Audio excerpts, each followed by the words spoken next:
Micro' ফাইনেন্সৰ loan ৰেহাইৰ দ্বিতীয় পৰ্যায়ৰ কামো আমি আগষ্ট মাহৰ পৰা আমি আৰম্ভ কৰিম। অসমত আমি কৈছিলোঁ যে আমাৰ চৰকাৰ আহিলে 1 লাখ চৰকাৰী চাকৰি আমি দিম। ইতিমধ্যে আপোনালোকে দেখিছে যে প্ৰায় 30,000 ডেকা ল'ৰা ছোৱালীক আমি চৰকাৰী চাকৰি দিলোঁ।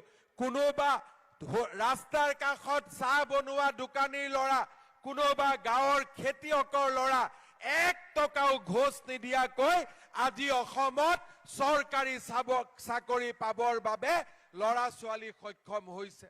অহা কেইদিনমানৰ ভিতৰত আমি তৃতীয় আৰু চতুৰ্থ শ্ৰেণীৰ আৰু 26,000 চাকৰিৰ মকৰলৰ দিশত আমি আগবাঢ়িছোঁ। 7 তাৰিখে এপ্লিকেশ্যনৰ লাষ্ট ডেট। এইবাৰো আমি সংকল্প লৈছোঁ যে কোনো দুখীয়া ল'ৰাই এটকাও ঘোষ নিদিয়াকৈ চৰকাৰী চাকৰি পাব। ভাৰতৰ ভিতৰতে আমাৰ অসমখন এখন আদৰ্শ ৰাজ্যলৈ পৰিণত হ'ব। সেই দিশেৰে আমি আগবাঢ়িছোঁ। শ্ৰদ্ধাৰ ৰাইজ, মই আপোনালোকক পুনৰবাৰ ধন্যবাদ জনাইছোঁ। মোক আজি সাংবাদিকে সুধিছিল যে আমগুৰিত সোলাৰ পাৰ্ক হ'ব, আমগুৰিৰ ৰাইজে কি সুবিধা পাব।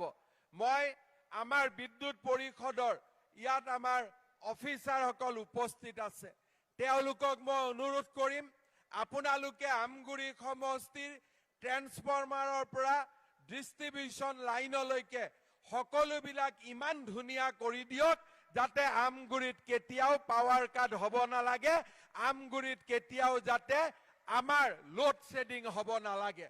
সেই দিশত আমগুৰিৰ ডিষ্ট্ৰিবিউশ্যন নেটৱৰ্ক, ট্ৰেন্সফৰ্মাৰ, লাইটৰ লাইন কানেকশ্যন সকলো সুন্দৰভাৱে ধুনীয়া কৰি দিবৰ বাবে মই বিদ্যুৎ পৰিষদৰ বিষয়াসকলক এই সভাৰ মঞ্চৰ পৰাই পুনৰবাৰ মই অনুৰোধ কৰিছোঁ।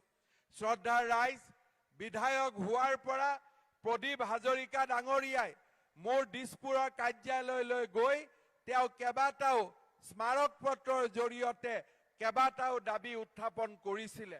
তেখেতে আমাক কৈছিলে যেতিয়া সমষ্টি পুনৰ নিৰ্ধাৰণ হয় যাতে আমগুৰি সমষ্টিৰ পৰিচয় যাতে বাচি থাকিব পাৰে, তাৰ বাবে তেখেতে আমাক আহ্বান জনাইছিল। অদূৰ ভৱিষ্যতে আমাৰ কাৰ্যকালৰ ভিতৰতে আমগুৰিক এটা মহকুমা ঘোষণা কৰিবৰ বাবেও তেখেতে আমাক আহ্বান জনাইছিলে।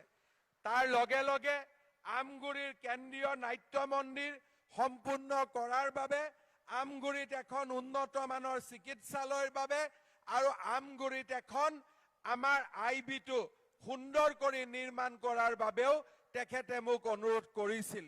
আজিৰ এই সভাতে মই ঘোষণা কৰিছোঁ যে অসম চৰকাৰে আমগুৰিত এখন 100খন বিচনাযুক্ত নতুন চিকিৎসালয় নিৰ্মাণ কৰিব। সেই প্ৰতিশ্ৰুতি মই আপোনালোকক দিব খুজিছোঁ।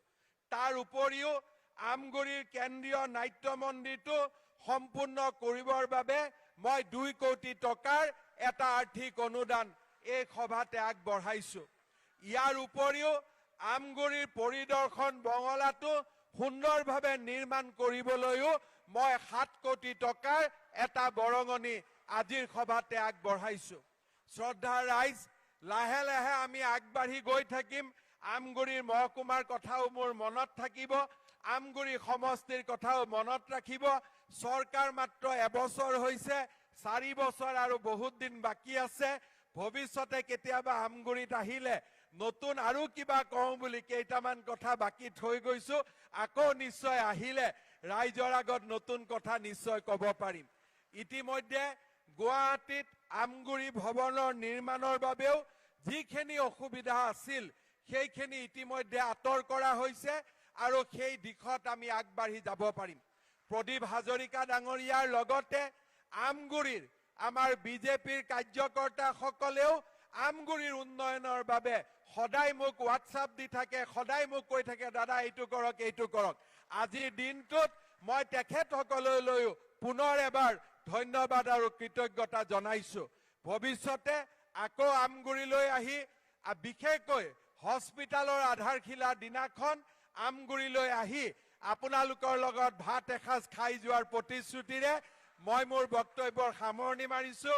প্ৰদীপ দা ইমান ধুনীয়া বাচন দিলে কইনা বিয়া হলে কইনাৰ লগত ইমান ধুনীয়াকৈ বাচন দি পঠায় এতিয়া মই প্ৰদীপ দাক কৈছো যে মোক কইনাৰ দৰে বিদায় দিব নালাগে দৰাৰ দৰে আমগুৰিলৈ মাতি আনক যাতে আমি আমগুৰিৰ উন্নয়নৰ কাম বেছিকৈ কৰিব পাৰো